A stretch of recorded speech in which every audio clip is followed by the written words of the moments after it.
සුබ දවසක් ඔයාට. අපි හැමෝම ආසයිනේ එක එක රස වලින් කෑම කන්න.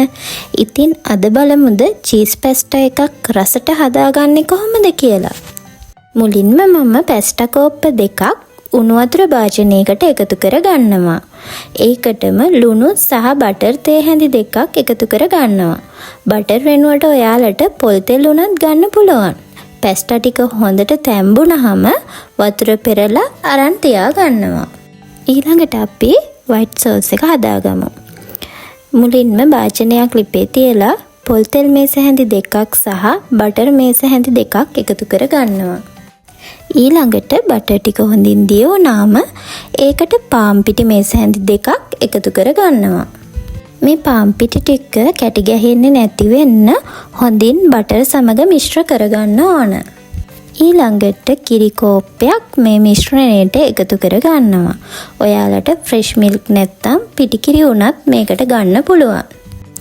කිරි එකතු කරගත්තට පස්සේ හොඳින් කැටි ගැහෙන්නේ නැතුව ටික් සෝස් එකක් හැදෙනකල් මිශ්‍ර කරගන්න ඕනේ. මේ සෝස් එක අඩු ගින්දරේ හදාගන්න ඕනේ.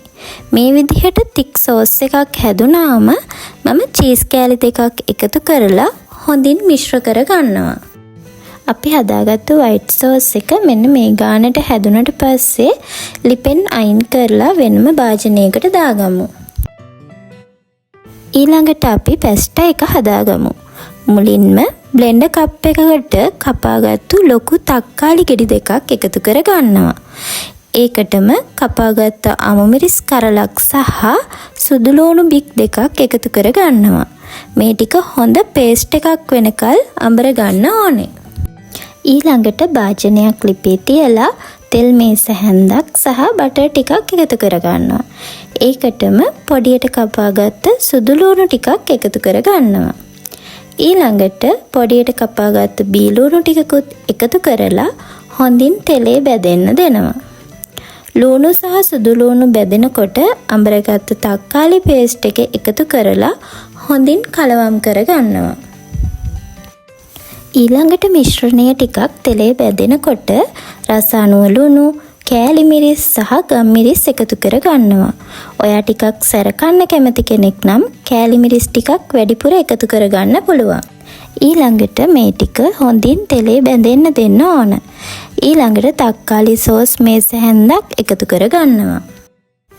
දැන් මේ මිශ්‍රණයට අපි කලින් තම්බලා අරන් තියාගත්තු පැස්ටා ටික එකතු කරලා හොඳින් මිශ්‍ර කරගන්න පුළුවන්.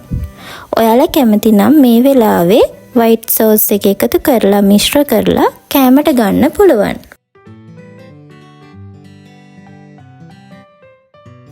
මම නම් තව ටිකක් රස වැඩි කරගන්න ඕන නිසා වෙනම භාජනයකට බටර් ටිකක් එකතු කරලා හොඳින් බ්ලෙන්ඩ් කරගත්තු චිකන් ටිකක් එකතු කර ගන්නවා. චිකන් ටික තෙලේ හොඳට කලවම් කරන ගමන් රස අනුව ලුණු සහ ගම්මිරිස් කුඩු එකතු කර ගන්නවා. ඊළඟට චිකන් ටික හොඳින් කලවම් කරන ගමන් තෙලේ බැද ගන්නවා. ඔයාලා කැමති නම් චිකන් වෙනුවට බීෆ් පෝක් උනත් ගන්න පුළුවන්.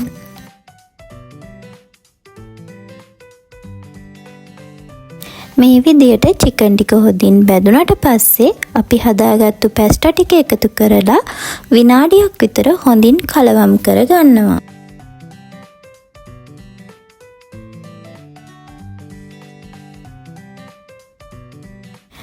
දැන් අපි කලින් හදාගත්ත වයිට් සෝස් එකෙන් මේස හැඳි 4ක් විතර එකතු කරලා හොඳින් කලවම් කරගන්න ඕන.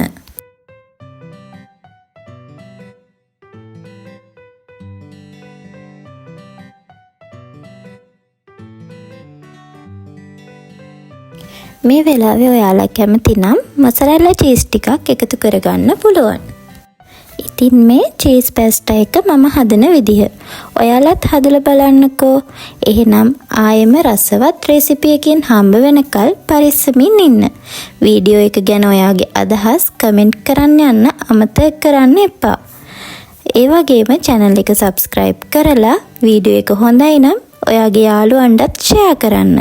මගේ වීඩියෝ එක නැරඹුවාට ඔයාට බොහොම ස්තුතියි.